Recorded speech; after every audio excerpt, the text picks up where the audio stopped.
ଖିଟପିଟ blog ଦେଖିବାକୁ ଚାହୁଁଛନ୍ତି ଦେନେଲି କୁ ଫଲୋ କରନ୍ତୁ। Hello everyone good morning. तो एई ब्लॉगटा होउछ हमर न्यू ईयर रो पूर्व दिन माने जीरो नाइट सेलिब्रेशन केमती कोन करथिलु हमें सांग मान सहित। सेलिब्रेशन पई प्लानिंग तो बहुत किछि हेतला बट आमे हम औकात भीतर रही वास्तवता रे आमे एई सिद्धांत रो उपनीत हेलु कि फाइनली आमे टिके आलू चप आ सूप रे स्थगित रहि जिवु।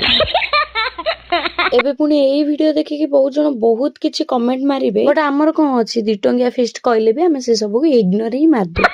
और आम पाई तो सेमती किछि एन्जॉयमेंट ता पैसा रे न थाए हमें 2 टंका रे भी सूप टिके करिकी बहुत खुशी ही तो आगो घरे सूप करिकी चली गलु छात ऊपर को पीबा पई देन छात ऊपर डिस्कशन हैला कि हमें चुल्ली रे आलू चप करबा और 12टा जाय ढेर सारा मजा मस्ती करिकी खाइबा। देन डिस्कशन सब सरला सामान भी सब आसीकी पहुंच गला बट का हाथ रे भी चुल्लीटा लागि तो एई मानको बहुत रिक्वेस्ट करला परे एमान जो साइड रे चिकन कसा बसैथिले सेई चुल्ली रो निया आनी कि हम चुल्लीटा भी लगेई दिले। आ सब फेस्ट रे तो मोर सेई गोटी ही काम कि रोसई करिकी समस्त को खाइया पई देबी और आगो मु इन टेस्ट करबी। और हम सुमन रो फेस्ट दुई साइड रे थिला माने से सेपटे चिकन कसा भी खाइबार थिला और एपटे मिसी कि हम सहित आलू चप भी खाइबार थिला। मु एठी टिके एक्सपेरिमेंट करिकी खाउतिल तो मोर सब मजाक उडौथिला या भीतर राती 12टा भी हि जाइथिला तो हम सब मिसी कि विश कर देलु।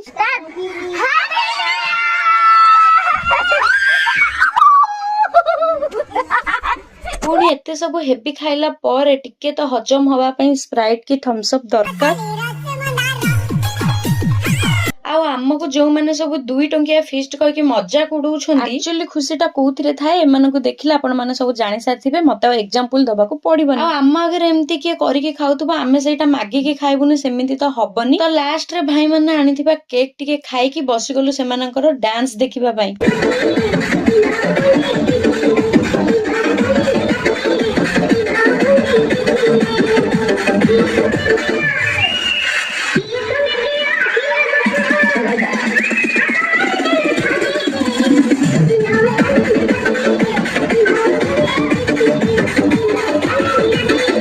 तो एमती ही हमर जीरो नाइट सेलिब्रेशन देखाबा आउ गोटे वीडियो रे till then take care bye.